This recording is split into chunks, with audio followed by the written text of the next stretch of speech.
I'm ready to be hurt again. I'm ready to look at another Chinese Mount and Blade-like. This is Crown and Adventure, a name that immediately invites us to investigate the reason why I'm so mixed on this game. What we've got here is a game with amazing potential to finally progress the nubile Mount and Blade-like genre and give us something that's finally better than Mount and Blade, a bar which genuinely isn't that high. And I say that as a Mount and Blade fan. It does kind of suck at its own niche, like another dev can absolutely beat Tailworlds here. However, I played the demo of Crown and Adventure for like an hour, then uninstalled it unsatisfied. So today I'll give you some first impressions, talk about how good it is, talk about how bad it is, and leave you with really no clear idea of what I thought. You're watching OffED's Game Grounds. The short story is that this is a Mount and Blade-like, bringing plenty of good and bad with that. However, the unique position of this game, its unique weakness, is indeed revealed in that title, Crown and Adventure. Noun and verb, like no connection there, it's the same format as Mount and Blade, invoking a failed attempt to homage it maybe blah blah blah. What's actually happening is we've got a case of incomplete localization. The exact same problem that the other Chinese Mount and Blade-like had. Yes, I can't really talk about this game without invoking the memory of Sands of Salazar, which I also have a first impressions video on, and it's also a Chinese wuxia martial arts themed Mount and Blade-like. That game was let down by its low quality, to put it bluntly. The game was glitchy, the translation was bad, there were mistakes of all kinds, from mechanical to graphical to audio to linguistic, from start to finish. Now, I'm not actually sure, but I believe that Crown and Adventure is brought to you by the same developers, perhaps under a different studio name. Lots of the specifics of the UI and RPG mechanical designs are very similar to Sands of Salazar, so I'm happy enough to call this Sands of Salazar 2, and no, I don't remember if it's actually called Sands of Salazar, and it's too late to get it right now. The big news though, for those of you who were disappointed by the promise of Sands of Salazar like me, is that Crown and Adventure is a massive step forward. Not all the way, but a step forward nonetheless. Loads of the text is native English seeming, the UI text and the important stuff is all cleaned up, it's really playable now. This is great news. It's just not quite good enough to inspire confidence.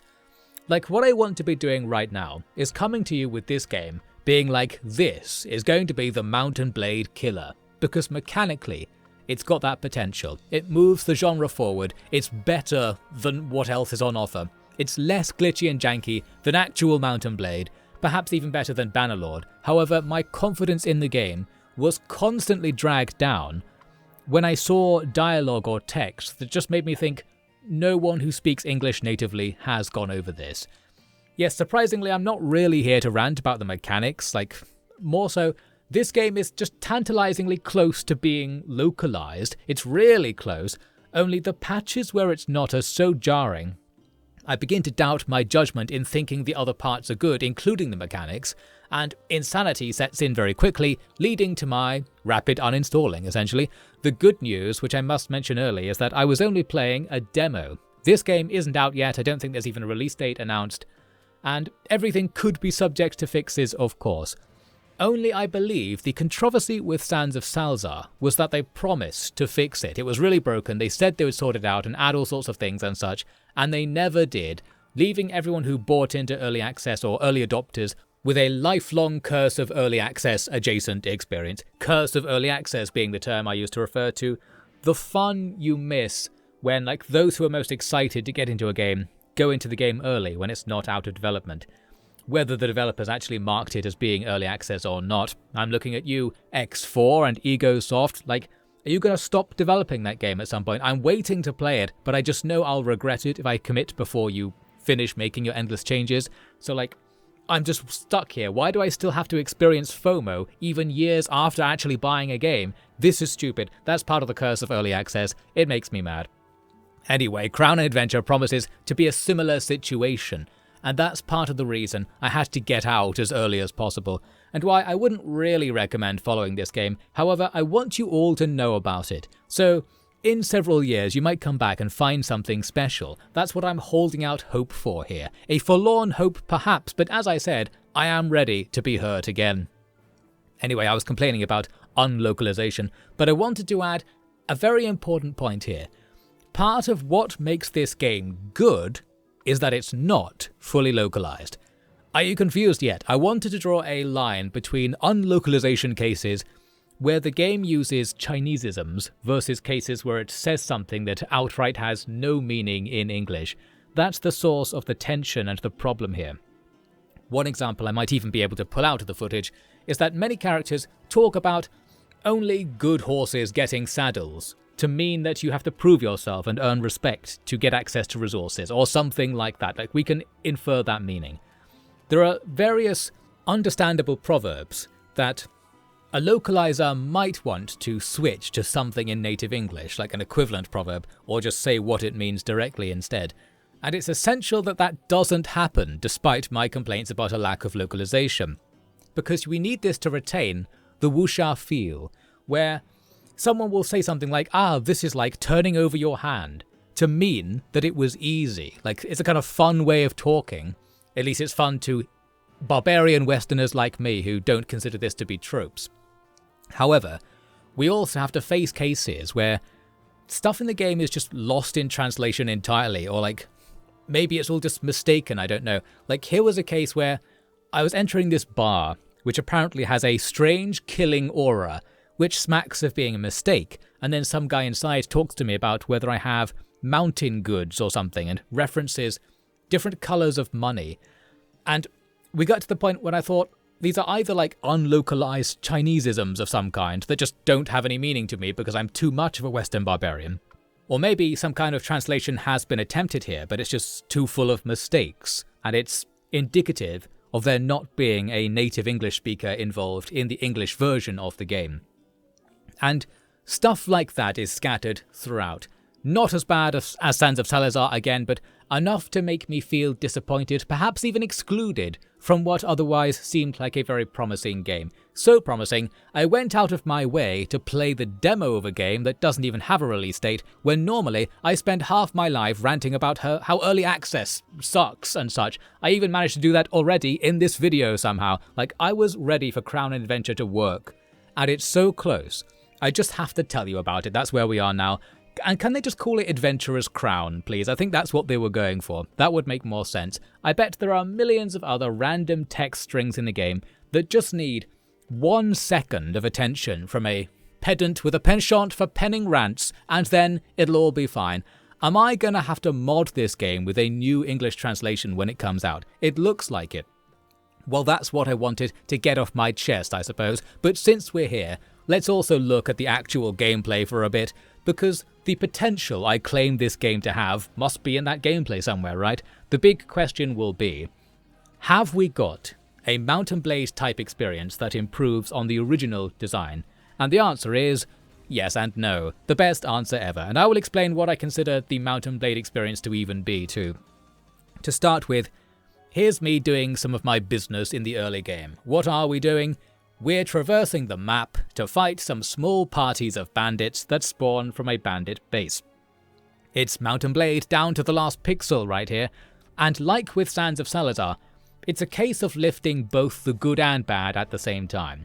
Basically, in your M&B formula, you grind to level up your army and characters, so that you can access the game's different strands of content. In short, you need to be as powerful as the AI parties you see walking around, because they're playing their own game of a sort. And if you get strong enough by doing busy work, you can go and join in that game, and that's where the game as a whole really starts getting interesting. However, the early game leveling process can be very tedious and repetitive and unrewarding, because it may well just come down to fighting small groups of hapless enemies 1 billion times, so you can gradually grind for number. There is a difference here in Crown and Adventure though, in that troops you lose in combat don't die permanently, I don't think anyway. That's good and bad of course, but for grinding it's great, because if your men are being killed by the very thing that causes them to level up, and you have to level up to get to the game's content, then you're stuck with an extra slow process of like grinding multiple armies worth of troops, so that the collective survivors from all of that are at the right level to go and play politics, and then they'll probably die in the process, and then you go back to the grind, and, oh dear. I found that to be the killer issue with Mount & Blade, and it was part of the reason I was disappointed that Bannerlord didn't come up with something new for the early game. Well, here in Crown and Adventure, it's just more gamey. You level up different squads and you evolve them into new units like in Mount & Blade, and they get more number attached to them and even more squad members. But if they die fighting 5 horse thieves, the squad entity carries on and you get another load of guys for the next fight. This is unimmersive, it's definitely missing something, but I'm very hopeful that what is gained here will outweigh that loss because it means progress is more permanent. And that might shorten the crucial time between starting as a nobody and getting to a high enough level that you can actually play the game for real. In that you need to be able to contest with the AI characters, fight over towns, start kingdoms, do politics, have big epic battles, the good stuff. As for the downsides though, this is going to detract from the spirit of Mount & Blade, I think, which I feel is about rising through a miserable grind to become a somebody. That early game is really important. It sounds like I can't have it both ways here, doesn't it? And maybe that is indeed the case. I will argue, though, that a more fun and varied early game will still leave plenty of scope for you to feel like you earned some distinction from the chaff of the world without just killing 10,000 level 1 bandits and selling their shoes to earn enough to buy a horse so you can start playing the actual game. We'll come back to this actually because this is linked to a point I wanted to make about the combat. As you've probably seen, the combat is more like an RTS than your Mount & Blade solo fighter experience. Your character is a hero among the troops, with magic and all kinds of RPG ability synergy building systems going on. While I think that's a big step forward for the genre in terms of complexity and depth, it does lack something. When you control only your character, and you see the battlefield from their perspective, it feels more like your adventure is your own rise to power. Especially in the mods where you play as a foot soldier and really start from the bottom.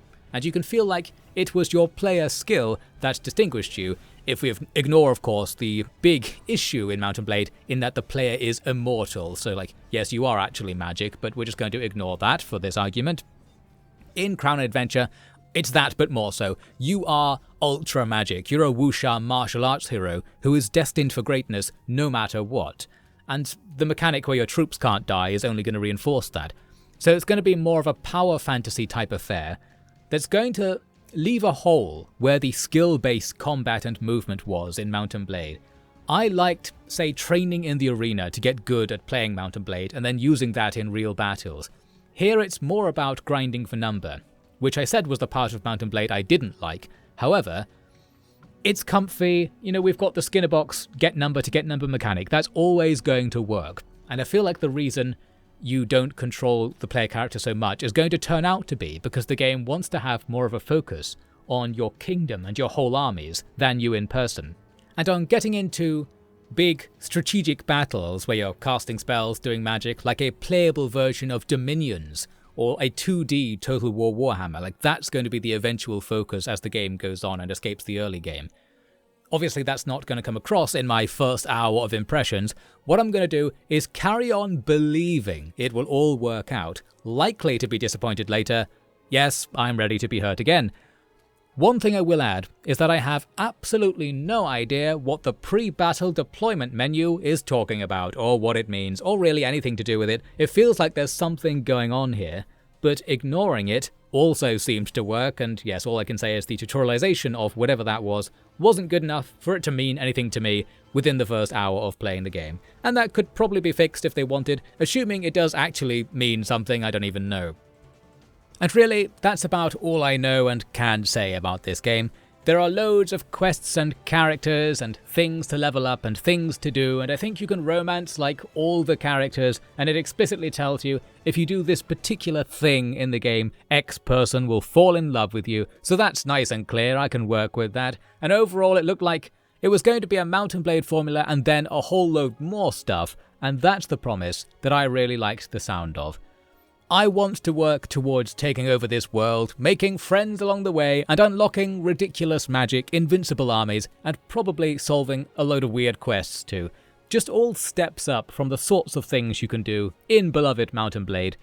Certainly losing that down-to-earth touch, but This new flavour of MMB experience is a massive upgrade on the not much new that Telltale themselves achieved with Bannerlord. So that's what I'm still looking to fill, the Bannerlord void basically. This whole video only exists because I was disappointed with Bannerlord, that's probably safe to say.